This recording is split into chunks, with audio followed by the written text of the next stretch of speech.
반드시 합격하실 겁니다.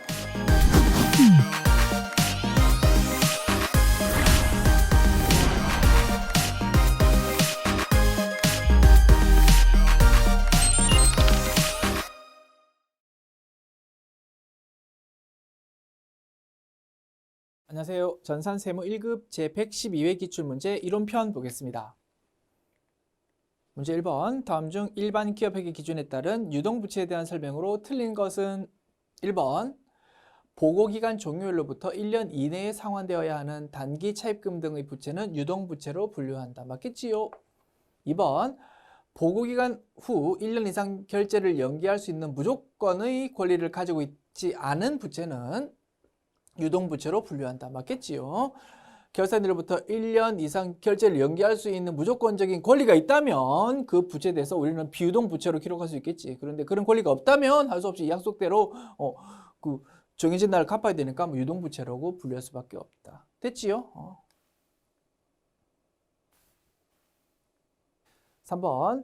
기업의 정상적인 영업주기 내에 상환 등을 통해서 소멸할 것이 예상되는 매입 채무와 미지급 비용 등의 부채는 유동부채로 분류한다. 유동, 비유동 1년 기준으로 나누는 게 원칙인데 예외적으로 정상 영업주기도 인정되더라 이겁니다. 우리 회사 업종은 좀 정상 영업주기가 길다 뭐 그러면 그 정상 영업주기가 만약에 2년이다 뭐 그러면 그런 회사는 1년 반드시 1년으로 나오는 게 아니고 정상 영업주기인 2년 가지고 유동 비유동 나눌 수 있더라 이거지.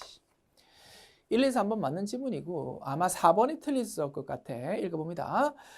장기 차입 약정을 위반해서 채권자가 즉시 상환을 요구할 수 있는 채무는 보고기간 종료일과 재무제표가 사실상 확정된 날 사이에 상환을 요구하지 않기로 합의하면 비유동부채로 분류할 수 있다라고 했는데요. 틀린 내용이 될 겁니다. 자, 상황 파악해 볼게. 자, 회기 기간 X1년도 1월 1일부터 12월 31일까지가 이번 회기 기간이야. 자, 재무상태표는 12월 31일 기준으로 작성합니다. 자, 요 시점으로 작성하는데 장기 차입 약정 위반해가지고 이자 주는 날 제대로 안 줘가지고 돈 빌려준 사람이 빨리 갚아라고 딱 즉시 상환을 요구할 수 있는 그런 상황이라면 그 돈 빌린 사람 입장에서는 그 부채를 뭘로 분류해야 됩니까? 돈 빌려준 사람이 달라고 하면 바로 지금 주어야 되는 지금 슬픈 상황이니까 비유동 부채가 아니고 유동 부채로 분류한다 이겁니다. 그지? 유동 부채로 기록했어. 그렇게 작성한 재무상태표 언제 확정됩니까? 요 X1년 회계기간의 주주총회날 예를 들어서 해당 회계기간이 지나와서 그 다음 연도 2월 또는 3월쯤에 주주총회 열리잖아. 3월 15일에 주주총회 열어서 요 날짜로 작성된 재무상태표를 확정하고 배당 결의를 할 거랍니다. 됐지?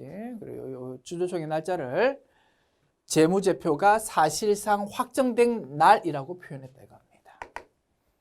자, 지금 요 12월 31일 현재 작성할 때는 지금 우리가 부채를 빨리 지금 요구하면 바로 갚아야 되는 슬픈 상황이어서 유동부채로 기록했다가 요 12월 31일과 3월 15일 사이에 극적으로 합의했다 이겁니다. 2월 20일 그 정도에 돈 빌려준 은행하고 합의했답니다.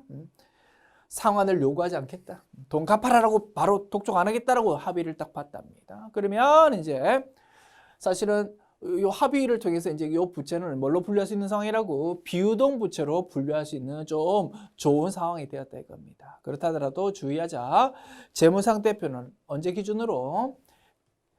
보고기간 종료일인 12월 31일 기준으로 작성하는 것이고 2월 22일 날 생긴 합의는 12월 31일 날 입장으로 보면 뭐라고? 아직 발생하지 않은 미발생 사건일 뿐이다. 그럼 어떻게 하자고요? 원칙대로, 원래대로 그 부채에 대해서 재무상태표에는 유동부채로 기록하는 거야.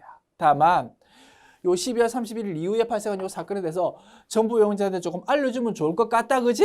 그런 내용은 주석으로 간략하게 서술하면 됩니다.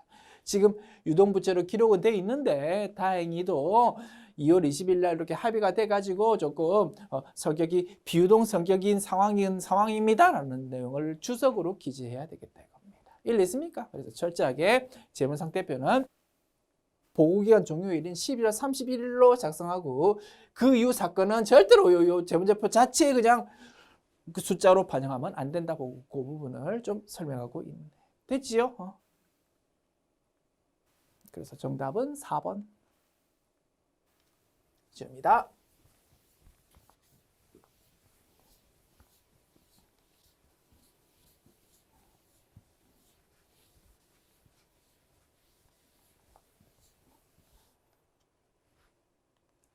문제 12번. 다음 중 일반 기업의 기준에 따른 수익의 인식에 대한 설명으로 옳지 않은 것은 1번. 수강료는 강의 기간에 걸쳐 수익을 인식하겠지. 2번. 상품을 판매한 경우 상품권 발행 시 수익으로 인식한다. 틀렸다 그지요? 우리 회사는 구두 회사입니다. 구두 상품권, 구두 티켓을 팔았다 이겁니다. 오늘 돈 들어옵니다. 그렇다 하더라도 수익을 인식하면 안 된다 그지? 돈 들어온 거를 일단 선수금이라는 부채를 그렇게 놨다가 구두 티켓 들고 있는 고객이 우리 회사 매장 와가지고 자기가 들고 있는 구두 티켓을 나한테 주면서 우리 매장에 있는 구두를 가져갈 때 그때 비로소 우리는 나중에 수익을 인식해야 된다. 맞지요? 그런데 구두 티켓 팔 때 돈 들어오는 걸 그냥 바로 수익 인식한다고 했으니까 틀린 지문이고요. 정답 2번. 3번. 위탁 판매의 경우 위탁자는 수탁자가 제3자에게 해당 제화를 판매한 시점에 수익 인식한다. 그지요? 우리 물건 홈쇼핑에 팔아주십시오라고 맡겼다 그지? 그리고 우리가 맡긴 물건에 대해서 수익 언제 인식한다고? 홈쇼핑이 고객한테 팔 때 그지? 그때 우리 물건이니까 그때 우리는 비로소 수익 인식하게 될 거다. 4번. 제화 소유에 따른 위험과 효익을 갖추지 않고 타인의 대리인 역할을 수행해서 제화를 판매하는 경우에는 판매대금 총액을 수익으로 기록하지 않고 수수료만 수익으로 인식해야 되겠지. 판매 대행이잖아, 그지? 남의 물건 파는 거를 우리가 중간에서 약간 연결만 좀 시켜주고 심부름만 좀 해주고 심부름 해주고 돈 받았답니다. 그러면 그 수익은 어떻게 인식해야 됩니까? 예를 들어서 남의 물건 1억 원짜리 물건 팔고 나서 우리는 수수료로 500만 원 돈 받았어. 우리가 수익하는 건 수익 기록하는 거는 뭐라고? 1억은 그런 거 아니잖아. 500만 원. 심부름값 받은 것만 수익 인식해야 되겠지. 판매 대행이니까. 됐지요?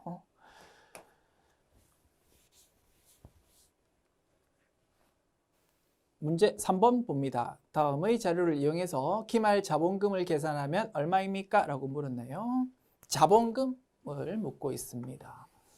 1, 2, 3, 4 자료 나와 있고요. 1, 2, 3, 4 내용을 보면서 분계 따박따박 분석해 보면 답 뽑을 수 있겠지, 그지? 다만 조금 더 실제 시험에서 답 빨리 뽑기 위해서는 분계 우리가 어떻게 해야 되는지 알고 있잖아. 분계 내용 중에서 자본금 계정 과목에 좀 포커스를 두고 딱딱 내용 요약하면 신속하게 좀 답 뽑을 수 있을 겁니다. 맞습니까? 실제 시험장에서는 이제 그렇게 접근하면 되고 문제 풀이 시간이니까 학습 차원에서 우리가 알고 있는 분계 따박따박 하나씩 분석해 보도록 하겠습니다. 됐지요? 자. 4번 자료 보면 정기말 재무상태표에 있는 자본금, 즉 기초의 자본금은 3천만 원인 상태랍니다. 됐지요?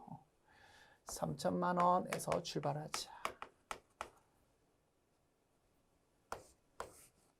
자, 1, 2, 3 거래 보면서 분계 기록해 봅시다. 1번. 만주를 한 주당 12,000원에 증자했다. 주식 한 주당 액면 금액은 만 원이고 주식 발행일 현재 주식 할인 발행 차금 1,000만 원이 있는 상태다. 유상 증자하는 거래다, 그지?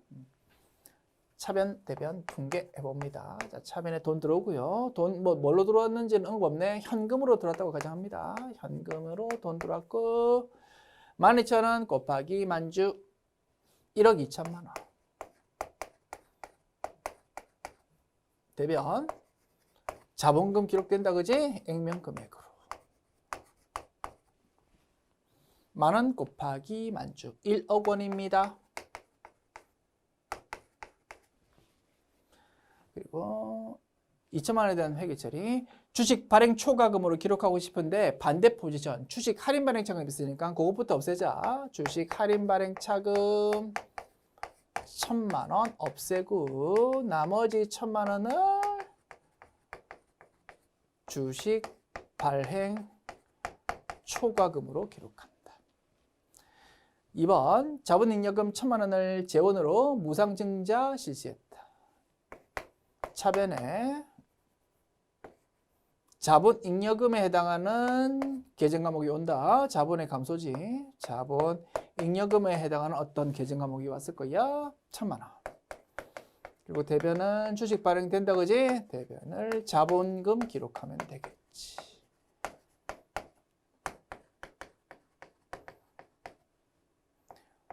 무상증자 일반적으로 액면 발행한다, 그지?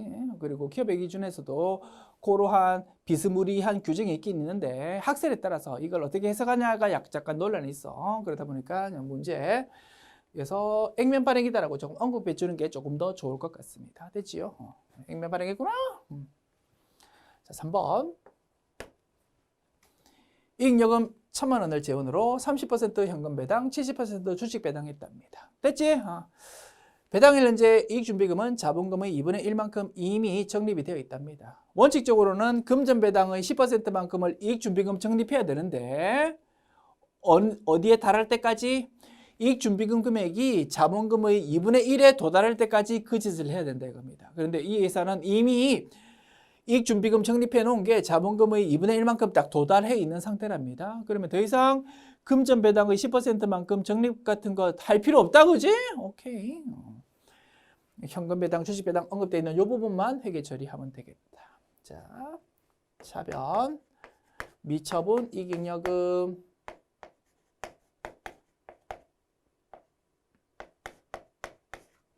$1,000만 기록하고, 대변, 현금 배당, 미지급 배당금 기록했다가 그거 없어지면서 현금 보통 예금 나간다, 그지? 미지급 배당금 대세 지장 없으니까 그냥 바로 현금이라고 적을게요. 얼마? 30%니까 300만 원. 그리고 주식 배당료 미거부 주식 배당금으로 기록했다가 그거 없애면서 자본금 기록한다, 그지? 대세 지장 없으니까 그냥 바로 자본금으로 기록합니다.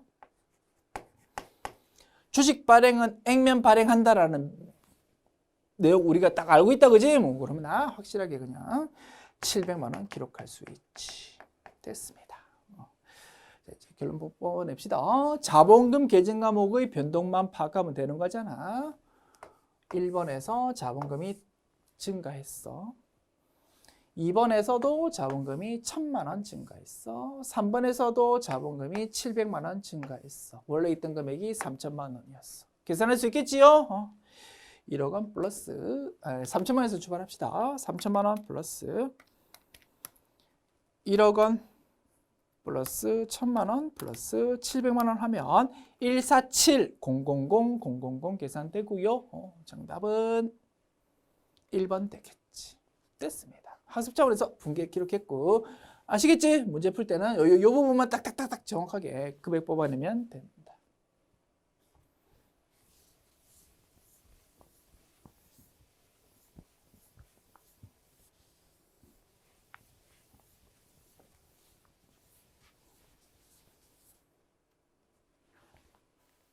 문제 4번 봅니다. 다음 중 금융자산, 금융부채에 대한 설명으로 알맞은 것을 모두 고르십시오 라고 되어 있네요. 금융자산, 금융부채라는 우리 일반 기업회계 기준, 기준서가 있습니다. 그 내용을 보면 KIFRS 국제회계 기준 도입될 때 쭉쭉쭉쭉 새롭게 도입된 내용들이 상당 부분 기술되어 있다 이겁니다. 그러다 보니까 우리 전산 세무자격시험 출제 범위 벗어나는 내용들이 엄청 많고 또 내용이 있다 하더라도 출제 범위 안에 좀 연관성이 있는 내용이 있다 하더라도 굉장히 문장 자체가 모호한 것들이 엄청 많습니다. 어려울 수밖에 없습니다. 게다가 문제 스타일이 뭡니까? 가, 나, 다라 제시해주고 요거 중에서 맞는 거를 전부 다 골라보십시오. 이렇게 묻고 있고 지문을 보니까 뭐가 맞는지 이렇게 제시되어 있다 이겁니다. 문제 자체가 어려울 수밖에 없고 시작하기 전에 잔소리 드립니다. 이 문제 출제한 분이 틀려주십시오라고 부탁하는 문제입니다. 이런 거 틀렸다 하더라도 절대 좌절할 필요 없다. 아시겠죠? 중요한 포인트는 이런 거 출제되었다고 해서 요 문제 한 개에 5분, 10분 시간 잡으면 절대 안 된다 이겁니다. 빨리 정답 찍고 넘어가는 게 중요하다. 아시겠죠? 잔소리부터 해드렸고 좀 모호한 문장이지만 하나씩 분석해 봅시다. 각 금융자산은 금융상품의 계약 당사자가 되는 때에만 재무상태표에 인식한다. 맞다 이겁니다. 이런 문장이 요 기업회계 기준에 있답니다. 제3자에게 양도한 금융부채의 장부금액과 지급한 대가의 차이는 기타 포괄손익으로 인식한다. 뭐 이런 문장도 우리 공부한 적 없다 그지? 우리가 공부했던 내용하고 굳이 연결시킨다면 이겁니다. 우리 회사가 회사채를 발행했답니다. 그럼 회계처리 사채 발행 회계 처리한다 그지? 그겁니다. 우리가 발행한 회사채가 우리 회사 입장에서는 금융부채이다 이겁니다. 사채 발행 회계 처리했고요. 자, 그 이후에 이자 비용 기록하면서 유효이자율법에 따라서 따박따박 그 상각금액을 그지? 그 애당초 발행 때 인식했던 사채 할인 발행 자금 또는 사채 할증 발행 자금을 좀 없애는 생각하는 회계 처리 딱딱딱 할 거고. 자, 그러다가 우리가 발행한 회사채의 만기가 되기 전에 중도 상환을 하는 경우도 있다 이겁니다. 맞지? 그겁니다.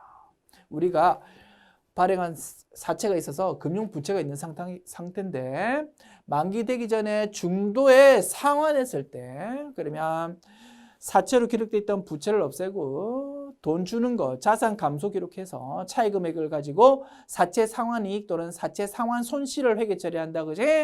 사채 상환 이익 또는 사채 상환 손실은 무엇으로 분류됩니까? 수익 또는 비용으로 분류된다 그지? 수익 또는 비용으로 분류한다라고 해야 되는데 그걸 뭘로? 기타 포괄손익 누계에 해당하는 계정 과목으로 회계 처리한다라고 언급하고 있으니까 나아가 틀린 지문이다 이겁니다. 어렴풋이 1, 2서 보입니까? 나는 틀린 내용. 자, 다 금융자산이나 금융부채의 후속 측정은 상각 후 원가로 측정하는 것이 일반적이다라는 문장이 이러한 기업회계 기준에 있답니다. 이런 내용이지.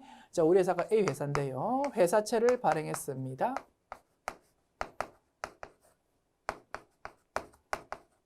그러면 사채 발행 회계 처리하고 이자 비용 주는 시점에 애당초 발행 때 기록했던 사채 할인 발행 차금 또는 할증 발행 차금을 없애는 유효이자율법에 입각한 회계 처리한다 그지? 그렇게 하고 나면 애당초 발행했을 때 기록했던 사채의 장부금액, 즉 사채라는 액면금액에서 사채 할인 발행 또는 할증 발행 차금을 플러스 또는 마이너스 시킨 금액을 말합니다. 그 금액이 계속 좀 바뀌어 간다 이겁니다. 일리 있습니까? 그거를 요 기업회계 기준에서는 상각 후 원가라고 이름 부른답니다. 금융부채가 있다면 상각 후 원가라는 걸로 재무상태표에 기록되겠네. 자, 그리고 우리가 발행한 회사채를 누군가 구입할 겁니다. B라는 회사가 구입했다 이겁니다. 자, 구입하는 회사 입장에서는 뭡니까? 유가증권이다 그지? 회사채라는 유가증권을 구입했고 보유 목적에 따라서 계정화 못 달라질 수 있는데 예를 들어서 만기 보유 증권으로 분류했다고 봅시다. 만기까지 끝까지 들고 있을 목적이다 이겁니다. 자, 그러면 B 입장에서 만기 보유 증권 처음에 구입한 회계 처리했고요. 그 이후에 이자 받을 때마다 요 발행한 회사가 유효이자법에 따라서 상각하는 것과 똑같은 논리로 계속 그 상각 금액을 반영해 가지고 금액을 좀 바꾸어 간다 이겁니다. 그게 만기 보유 증권 취득한 회사의 회계 처리. 그럼 결론적으로 B회사 입장에서도 내가 구입한 만기 보유 증권이 재무상태표에 뭘로 기록된다고? 상각 후 원가로 기록될 수밖에 없다 이거지. 일리 있습니까? 금융자산이라고 표현해요. 그래서 금융자산, 금융부채는 향후에 유효이자율법에 따라서 상각을 하다 보니까 상각 후 원가라는 걸로 재무상태표에 기록이 되는 게 원칙이다 이겁니다. 일리 있습니까? 다 맞는 내용. 라 확인합니다. 채무증권 발행자가 채무증권의 상각 후 취득원가보다 현저하게 낮은 금액으로 중도 상환권을 행사할 수 있다면 만기 보유증권으로 분류될 수 없다라는 이러한 문장이 기업회계 기준에 있답니다. 의미 확인해 봅니다. 채무증권 발행한 요 A 회사가 회사채 발행했어. 그 회사채를 B가 구입했어. 됐죠? 그런 상황에서 애당초 사채 발행할 때 미리 약정을 했다 이겁니다. 채무증권 발행한 요 A 회사가 아주 싼 가격으로 자기가 발행한 회사채를 중도 상환할 수 있는 걸로 미리 계약을 한 상황이다 이겁니다. 그러면 P는 좋다 안 좋다? B 안 좋지, 그지? 만기까지 끝까지 들고 있으려고 유가증권 구입했는데 만기 되기 전에 아주 헐값에 내가 가지고 있는 유가증권을 A한테 뺏길 수 있는 위험이 있다 이겁니다. 안 좋다, 그지? B 입장에서 그러한 안 좋은 상황에서는 요 B는 자기가 가지고 있는 유가증권을 만기 보유증권으로 이렇게 분류할 수는 없다 이겁니다. 일리 있어 보입니까? 이런 문장도 기업회계 기준에 있답니다. 그래서 결론 냅시다. 가, 나, 다, 라 중에서 맞는 거는 세 가지네. 가, 다, 라. 됐지요? 정답은 2번 되겠습니다. 어렵다, 그지? 틀려도 괜찮아. 빨리 넘어가는 게 중요하다. 오케이.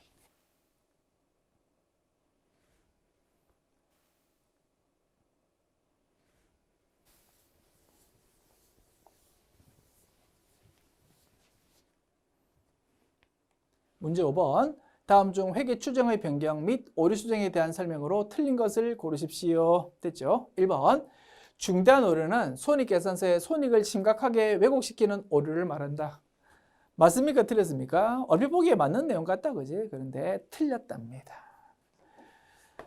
실무에서는 사실 중대한 오류인지 중대하지 않은 오류인지 어떻게 판단합니까? 그 금액 가지고 판단할 겁니다. 금액이 엄청 크면 재무제표에 큰 타격을 입힐 수 있으니까 할 수 없이 원칙대로 애당초 연도로 돌아가가지고 막 소호법 적용해야 되는 그게 뭐 중대한 오류.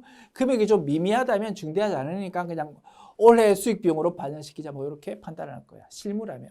자, 그런데 우리 기업회계 기준에서는 금액 가지고 판단하십시오라고 명시하지는 않고 어떻게 약간 모호한 개념인 재무제표의 신뢰성을 심각하게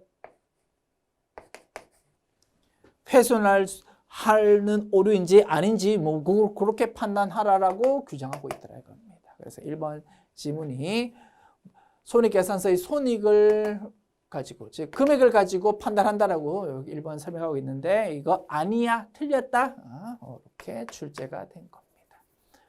왜? 요 단어 때문에 뭘 고치라고? 재무제표의 신뢰성이라는 단어로 고쳐야 맞답니다. 말장난이다, 그지? 그지? 좋지 않은 문제고요. 뭐 이 5번 문제도 틀려도 괜찮아. 출제한 분이 틀려주십시오라고 부탁한 문제입니다. 1번 말장난이고요. 틀린 지문이고 정답은 1번이래. 2, 3, 4 확인합니다. 회계 추정을 변경한 경우 당기 재무제표에 미치는 영향을 주석으로 기재한다. 맞을까 틀릴까? 맞겠지, 그지? 회계 추정 변경은요 전진법 적용합니다. 이번 회계 기간부터 금액에 반영시키면 된다 이겁니다. 그리고 그 금액 반영시킬 때 그 영향을 좀 자세하게 주석으로 좀 기재해주면 정보 이용자 유용할 것 같다, 그지? 그래서 주석에도 좀 기재하십시오라는 내용이 기업회계 기준에 있답니다. 다만 문장이 좀 마음에 안 들어. 그러한 영향을 주석으로 기재한다라고 해버리면 금액 영향을 계정 과목 금액으로 반영하지 않고 주석으로만 마치 반영해야 되는 것처럼 혹시라도 오해할 수 있잖아, 그지? 그래서 2번 지문 어차피 말장난 문제니까 2번 지문 정확하게 판단할 수 있도록은 좀 명확하게 문장 제시되어야 되잖아. 그래서 2번 지문에 있는 주석으로 뭐 요거를 주석에도 이렇게 좀 수정해서 교재 수록하겠습니다. 우리가 알고 있는 논리대로 계정 과목의 금액으로도 회계 추정 변경 반영해야 되고 그 다음에 재무제표 영향을 주석에도 좀 추가적으로 좀 서술해 주어야 된다 이겁니다. 맞지? 그러면 2번 지문 확실히 맞구나. 3번 회계 추정 변경은 전진적으로 처리하며 그 변경의 효과는 당해 회계연도 개시일부터 적용한다. 맞지, 그지? 전진법이다. 4. 비교 재무제표를 작성하는 경우 중대한 오류 영향을 받는 회계기간의 재무제표 항목은 재작성해야 되겠지. 이번 회계기간이랑 정기 회계기간 양년도를 비교식으로 작성해야 되는데 중대한 오류가 발생했는데 앞 회계연도에서 발생한 거래. 그러면 비교 공시하는 앞 회계연도의 재무제표 자체를 뜯어 고쳐야 된다. 그지, 그지? 오케이. 4번 지문 맞고요. 그래서 2, 3, 4 맞고 1번이 좀 말장난 해가지고 틀린 지문인 것이다. 됐습니다.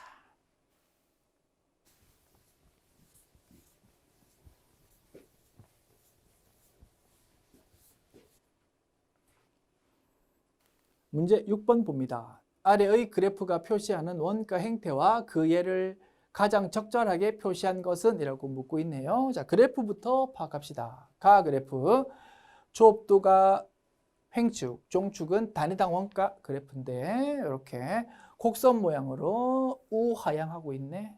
어떤 원가 행태입니까? 고정비지, 그지?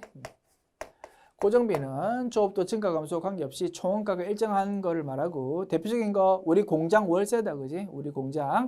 우리 건물이 아니다 보니까 월세를 100만 원씩 따박따박 준다 이겁니다. 한 달에 100만 원.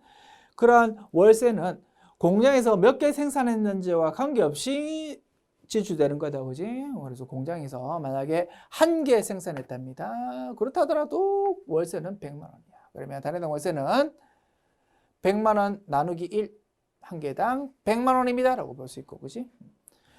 공장에서 만약 제품을 2개 만들었어? 그러면 그렇다 하더라도 월세는 100만 원. 그러면 100만 원 나누기 2 하면 한 개당 50만 원 이렇게 계산되고, 3개 만들면 100만 원 나누기 3, 한 개당 33만 3천 원 이렇게 계산되고, 그러한 점들을 이어보면 그래프가 이렇게 생긴다 이겁니다. 그지? 고정비.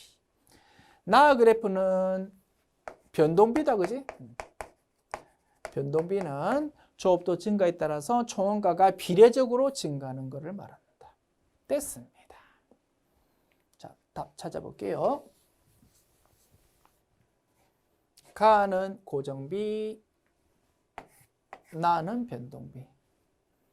자, 사례까지 확인해야 되겠네. 자, 변동비 사례로 공장 임차료가 나와 있다, 그지? 틀렸다, 그지? 공장 임차료는 변동비가 아니라 고정비에 해당한다. 그러면 정답은 3번이 되겠네. 고정비이고, 고정비 사례로서 기계장치 감가상각비가 제시되어 있다. 만약에 우리 회사 기계장치에 대해서 감가상각비 정액법을 채택하고 있다. 그러면 매년 인식하는 감가상각비가 똑같다, 그지? 그 기계장치로 제품을 몇 개 생산했는지 전혀 관계없이 항상 똑같게 기록되니까 고정비다 이겁니다. 이해했습니까? 정답은 3번. 다만 아주 예외적으로 감가상각 방법 중에서 생산량 비례법이라는 게 있다, 그지? 생산량 비례법은 사실은 생산량이 늘어나면은 감가상각비도 좀 늘어나니까 그때는 좀 애매해질 수 있다 이겁니다. 그래서 조금 더 좀 확실하게 명확하게 문제 출제하려면 뭐 기계장치 감가상각비 옆에 뭐 정액법이다, 또는 뭐 정률법이다, 뭐 이렇게 딱 제시해 주어야 생산량과는 별로 관계없이 그냥 급이 계산되구나라고 또 확실히 판단할 수 있는 문제가 될 건데, 조금 그런 면에서 그렇게 좀 명확하지는 않은 문제이기는 한데, 어차피 1, 2, 4번이 확실하게 틀린 지문이잖아, 그지? 그래서 뭐 큰 어려움 없이 정답은 뽑아낼 수 있을 것 같습니다. 됐죠? 좀 디테일하게까지 한번 분석해 보았다.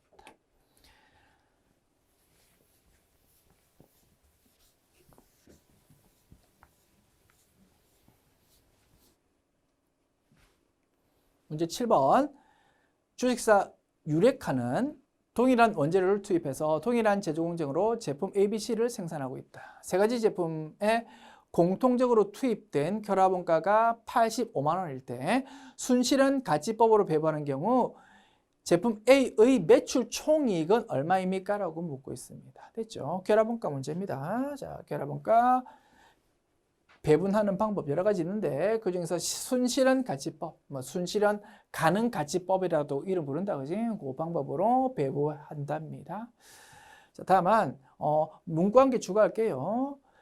기초재고 또는 기말재고가 있어버리면 답이 명확하지 않아진다고. 그래서 올해 투입된 원가가 전부 다 올해 비용으로 반영되는 상황이다라는 내용을 좀 정확하게 안내해 줍시다. 문구 추가. 단 기초 및 기말재고는 없다고 가정한다. 됐지요? 오케이. 자, 파이프라인 왔는데요. 파이프라인 분리점이 올 때까지 파이프라인에 85만 원 투입되었답니다. 결합원가를 A, B, C로 나눌 거야. 순실현 가치법으로 나눈다. 자, 순실현 가치를 구해보자. A, B, C. 자, A는요, 1000개 생산이고요. 단위당 판매 가격이 2,000원인데 추가 공원가가 요 분리점에서 최종적으로 갈 때까지 드는 추가 공원가가 20만 원이랍니다. 그러면 순실현 같이 얼마요? 200만 원에서 20만 원 빼야 되겠지. 그지? 180만 원이 순실한 가치.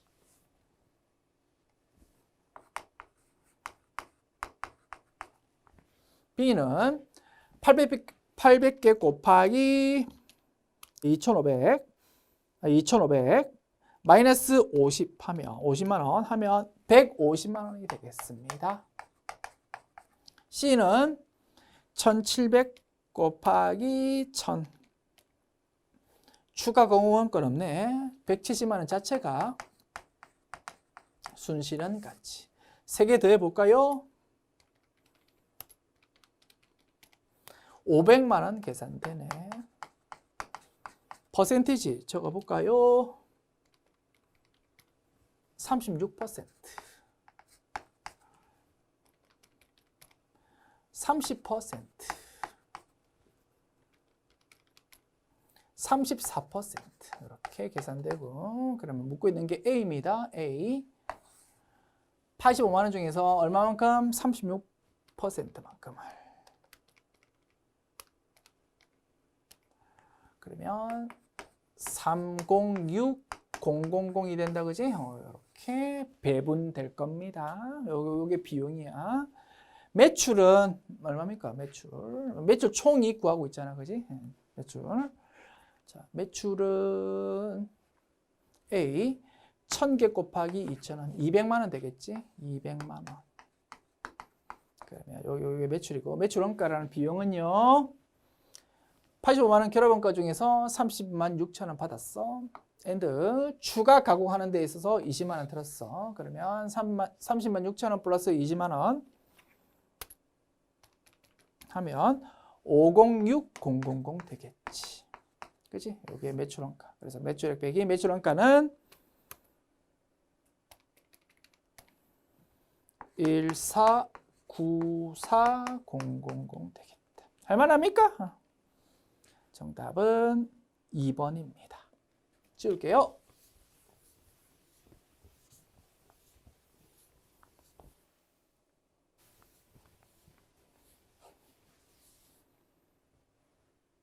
문제 8번.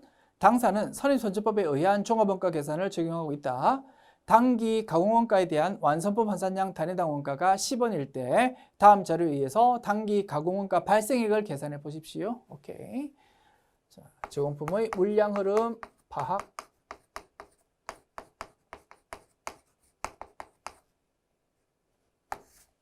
자산이다, 그지? 나의 자리 왼쪽. 기초 제공품 400개. 착수 2200개. 2600개가 합산 수량이고, 자, 기말 제공품이 700개. 완성된 것이 1900개.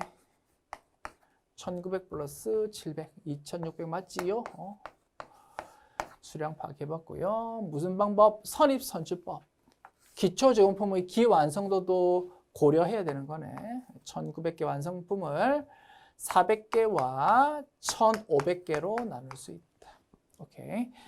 자, 기초제공품 완성도는 40%네. 40%에서 출발했어요. 기말제공품은 700개 완성도 20%. 처음부터 출발해서 20%에서 멈추었어요. 됐습니다.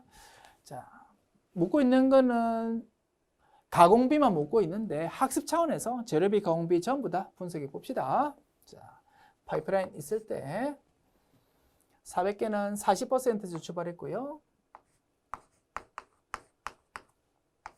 끝까지 갔다. 1500개는 처음부터 출발해서 끝까지 왔고, 700개는 처음부터 출발해서 20%에서 멈췄다. 됐지요? 자, 재료비, 가공비 전부 다 한번 분석해 보자. 1500개는 묻지도 따지지도 않고 그대로 적는다. 자, 요 400개는 자, 재료비 공정 초기에 몰빵 투입이니까 올해 얻어먹은 거 하나도 없습니다. 가공비는 균등 투입이니까 40% 출발해서 60%만큼 얻어먹었다, 그지? 46, 24, 240. 자, 700개는요. 공정 초기에 재료비 몰빵 투입이니까 700. 700 곱하기 20%. 700 274, 140. 오케이. 그래서 재료비는 2200 계산. 가공비는 240 플러스 1500 플러스 140, 1880 이렇게 완성품 환산량 계산했습니다. 자, 이제 가공비에 집중해 볼게. 자, 가공비에 대해서 완성품 환산량 단위당 원가가 10원이랍니다. 요 10원은 어떻게 계산된 거라고? 배분 대상 가공비에서 1880개를 나누면 단위당 10원이 계산됐다 겁니다. 됐죠? 그러면 가공비 배분 대상 원가가 뭡니까? 산입소지법이니까 올해 발생한 가공비를 말한다, 그지? 그게 얼마라고? 1880 곱하기 10 하면 되겠지, 그지? 18800. 요게 올해 발생한 가공비고, 요거를 1880개로 나누니까 단위당 10원 계산된 거다. 정답은 18800 되어 있는 4번 되겠습니다. 어렵지 않지요?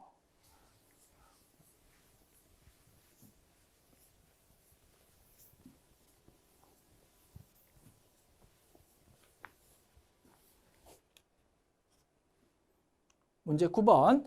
당사 판매부의 광고 선전비를 제조원가로 잘못 회계 처리했을 때 재무제표에 미치는 영향으로 옳은 거는 단 기말 재고자산은 없다고 가정한답니다. 됐지요? 자, 우리 손익계산서 내용 한번 복습해 봅시다. 매출액에서 매출원가를 빼면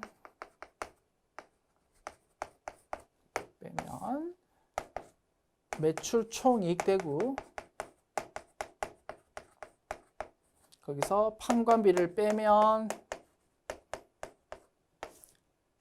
영업이익이 되고 거기서 영업의 수익 플러스하고 영업 외 비용을 빼면 이제 세전이익 그리고 거기서 뭐 세금 반영하면 당기순이익 될 겁니다. 됐지요? 자, 판매 부서의 광고 선전비. 판관비에 해당하는 거랍니다. 판관비에 해당하는 거를 깜빡 실수해가지고 제조 원가로 반영했답니다. 됐죠? 제조 원가. 그럼 제조 원가인데 이 회사는 기말 재고가 없으니까 올해 투입된 거 전부 다 매출 원가라는 비용으로 반영될 거다, 그지? 그래서 원래는 판관비인데 그걸 엉터리로 매출 원가로 기록한 상황이다. 그러면 판관비가 정답하고 비교해 볼 때 판관비가 지금 작아져 버렸어. 판관비로 그렇게 된 게 기록 안 됐으니까. 그리고 매출 원가가 쓸데없이 커져 버렸어. 됐지요? 이때의 영향을 파악해 보자. 그러면 매출 원가가 쓸데없이 지금 커진 상황이니까 매출액에서 매출 원가 뺀 매출 총이익은 작아져 버리지. 그리고 판관비가 지금 작아지니까 영업이익은 원래 정답과 일치할 겁니다. 맞지? 요게 커진 대신 요게 작아졌으니까 영업이익은 영향 없다. 그리고 영업의 수익, 영업의 비용 전혀 관계없으니까 당기순이익도 원래 정답과 비교할 때 차이가 없다 이겁니다. 됐지요? 다 뽑아냅시다. 이런 상황에서 옳은 거 찾아보자. 매출 원가는 쓸데없이 커진다. 매출 총이익은 작아진다. 요거 맞겠지? 그다음에 영업이익은 영향이 없다. 원래 정답과 똑같다. 당기순이익도 원래 정답과 똑같다. 그래서 맞는 내용은 2번이 되겠지. 됐지요? 정답은 2번.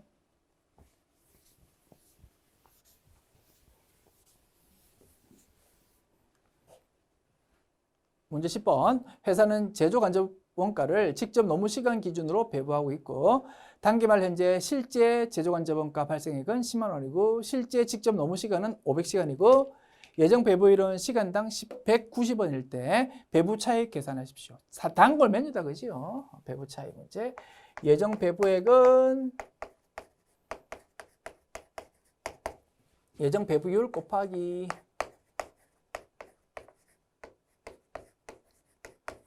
실제 조업도다. 자, 예정 배부율이 시간당 190원. 실제 조업도는 몇 시간이라고? 실제 직접 노무 시간이 500시간. 그럼 190 곱하기 500.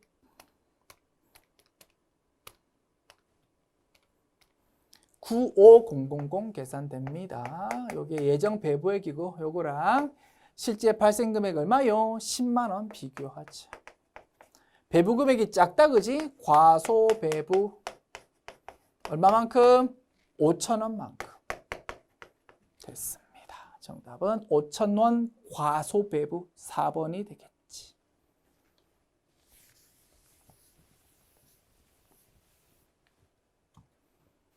문제 11번 보겠습니다. 다음 사례에 대한 수정세금 계산서 발급 방법으로 적절한 것은 무엇입니까? 라고 물었네요. 조그만 상가를 임대하고 매월 100만 원 월세 받는 김 씨가 임대료 세금계산서 발급 내역을 검토하다가 7월 임대료 세금계산서에 대해서 동그라미 한 개를 더 붙여가지고 공급가액이 1,000만 원인 걸로 잘못 표시해서 세금계산서 발급한 것을 발견했답니다. 월세 받는 게 100만 원인데 동그라미 더 붙여서 1,000만 원으로 잘못 세금계산서 발급한 거를 아차차차차차 뒤늦게 발견했다. 됐죠? 어떻게 하면 됩니까? 수정 세금계산서 발급하면 되겠지. 자, 수정 세금계산서 발급의 핵심은 작성 연월일이더라, 그지? 작성 연월일 언제로? 애당초 날짜로 작성하자. 오늘 날짜, 발견한 오늘 날짜 아니야. 당초 날짜를 작성 연월일로 기록해야 되고. 애당초에 엉터리로 발급한 1,000만 원짜리 세금계산서는 동그라미 6개 M으로 표시합니다.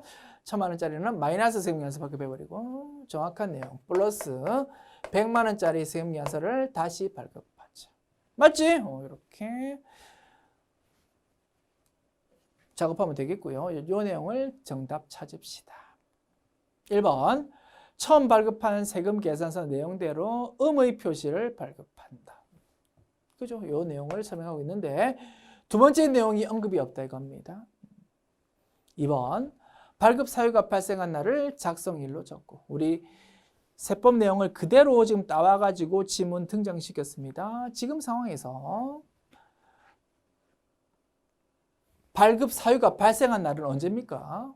뭐 실수한 애당초 날짜인지 뭐 오늘인지 그게 좀 명확하지 않다 이겁니다. 출제한 분은 요 규정을 그대로 지금 따온 거야. 요 규정의 의미는 뭐라고? 오늘 날짜. 뭔가 증감 사유가 딱 확인된 오늘 날짜로 작성해야 된다는 의미로 규정이 되어 있는 거를 그대로 따왔어. 그러면 당초 날짜가 아니니까 2번 지문도 정답이 아니다 이겁니다. 조금 모호한 면이 있어. 좀 출제하는 분이 상황에 맞게 오늘 날짜라고 딱 정확하게 해주면 판단이 참 쉬운데 세법 규정을 그대로 좀 따오다 보니까 조금 모호한 면이 있습니다. 양해 부탁드립니다. 2번 정답 아니고 3번 발급 사유가 발생한 날을 작성일로 적고 이것도 틀렸어. 오늘 날짜의 의미로 지금 기술하고 있잖아. 아니야. 그러면 정답은 4번 되겠지. 당초 날짜로 수정 세금계산서 발급해야 된다. 처음 발급한 세금계산서의 내용대로 요 문구가 의미가 뭐다고? 처음 애당초 날짜 그지? 그 의미입니다. 애당초 날짜로 세금계산서를 붉은색 글씨로 적거나 음의 표시해서 발급하고 마이너스 세금계산서 발급하고 정확한 내용으로 다시 수정하여 발급하는 세금계산서는 검은색 글자로 오늘 날짜 100만 원은 정확하게 검은색 글자로 이렇게 작성한다 이겁니다. 됐죠? 애당초 거를 마이너스 발급하고 정확한 거를 플러스 한다라는 내용을 이렇게 세법에서 기술하고 있고 규정 자체가 옛날 종이 세금 계산서 시절에 만들어지다 보니까 뭐 빨강색, 검은색 막 이런 말이 있고 현재 실무에서는 거의 뭐 유명무실한 규정이다, 그지? 어차피 전자세금계산서 발급이 지금 거의 대부분 되고 있으니까. 그래서 정답은 4번 되겠고 약간 지금 사례하고 정확하게 연결시키는 데 있어서 조금 모호한 면은 있다. 왜? 세법 규정을 그대로 지금 나왔기 때문에. 됐죠? 정답은 4번 되겠습니다.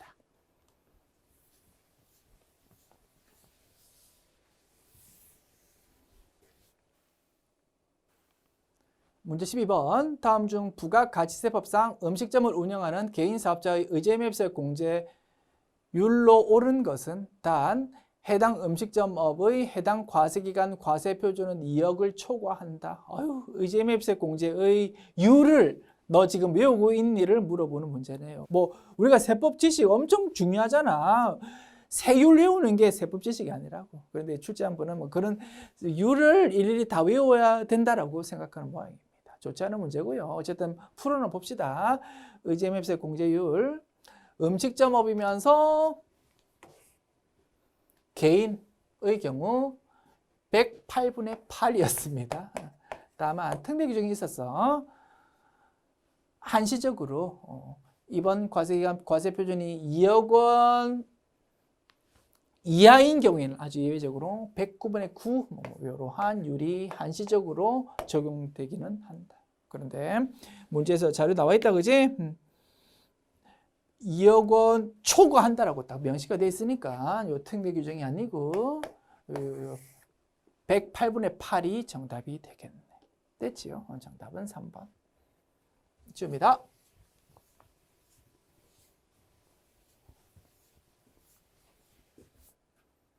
문제 13번 봅시다. 다음 중 2월 결손금 공제의 위치는 어디인가? 라고 물었네요. 소득세법상 2월 결손금이라는 내용이 있었다, 그지?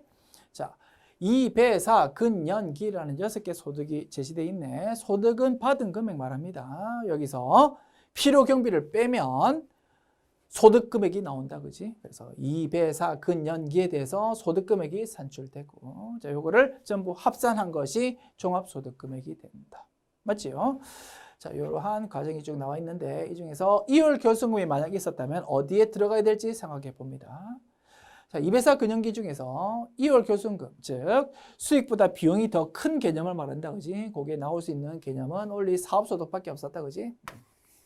자, 사업소득에서 2월 결손금이 있었다. 과거에 생긴 결손금이 올해로 넘어온 게 있답니다. 그 성격에 따라 둘로 나눴습니다. 주거용이 아닌 상가, 임대에서 생긴 2월 결손금은 다른 데서 못 써먹고 only 상가 임대 사업에서만 써먹을 수 있다. 그 외의 2월 결손금은 다른 소득에서도 써먹을 수 있다 이겁니다. 그렇지? 다른 소득에서 써먹을 때 순서까지 정했어. 이자 배당이라는 금융소득은 조건부 종합과세 적용되니까 이거 가지고 장난치지 못하도록 맨 뒤로 순서 미루었어. 그래서 순서가 먼저 올해 사업소득에서 뭔가 이익이 있으면 그거부터 써먹고, 그 다음에 근, 연, 기 순서로 써먹자. 그 다음에 2배 마지막 순서로 좀 미루었다 이겁니다. 기억나시죠? 그 내용 묻고 있고, 그러면 어디에서 써먹어야 됩니까? 이러한 소득금액이 계산되고 나서 요 나라는 시점에서 써먹어야 되겠다 이것이. 그래야 이제 종합소득금액으로 반영이 되겠다. 맞습니까? 그래서 2월 결손금 공제는 나라는 위치에서 써먹어야 됩니다. 2번이 정답 되겠습니다. 오케이.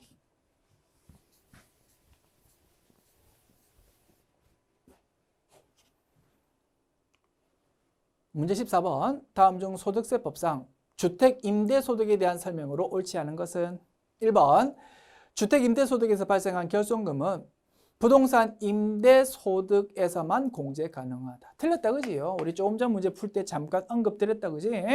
자, 사업소득에 대해서 결손금이 생길 수 있는데 그 성격에 따라 둘로 나눈다고 했어. 주거용이 아닌 상가임대라면 다른 데서 못 써먹고 only 상가임대 사업에서만 써먹을 수 있다라고 했어. 지금은 뭐라고? 상가임대가 아니고 주택임대. 주택임대에서 생긴 결손금은 뭐라고? 일반적인 사업에서 생긴 결손금처럼 다른 소득에서도 써먹을 수 있습니다라고 규정하고 있었다 이겁니다. 그지? 그런데 다른 소득에서 못 써먹는다라고 설명하고 있으니까 1번 지문이 틀렸다. 정답은 1번. 어렵지 않지요? 2, 3, 4 확인합니다. 2번. 임대주택의 기준시가가 12억 원 초과할 때는 1주택자라 하더라도 그 임대소득이 과세다. 맞지? 그 다음 3번. 주택 임대소득 계산할 때 주택수는 본인이랑 배우자랑 합산해가지고 계산하더라. 맞지, 그지? 그리고 4번 내용. 자, 소득세법에서도 간주임대료라는 개념이 있었는데 요건이 조금 까다롭더라, 그지? 3주택 이상이어야 되고 그다음에 보증금이 3억 원 초과이어야 된다라는 요건이 있었다, 그지?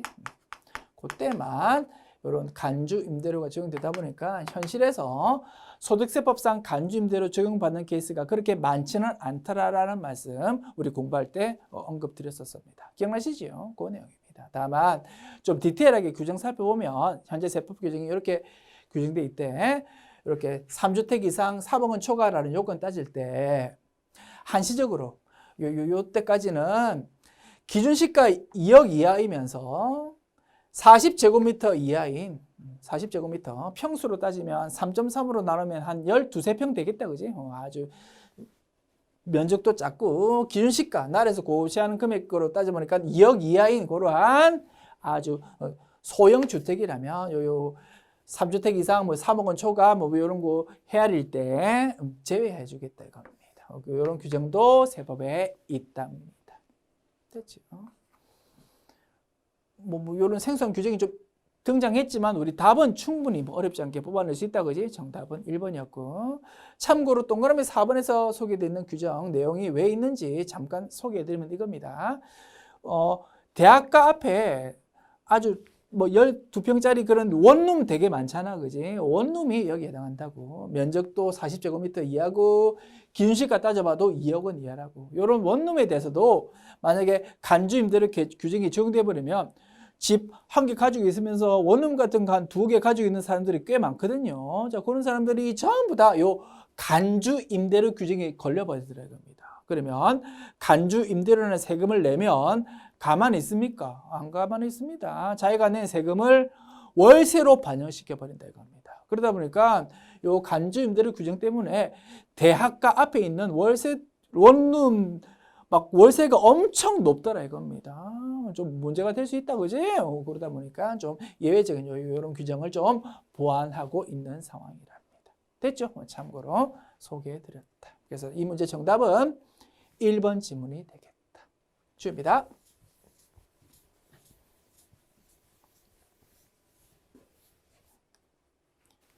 문제 15번 봅시다. 다음 중 법인세법상 중간연합에 대한 설명으로 틀린 것은 1번 내국 법인으로서 각 3년도의 기간이 6개월 미만인 법인은 중간연합 의무가 없다. 맞겠지, 그지?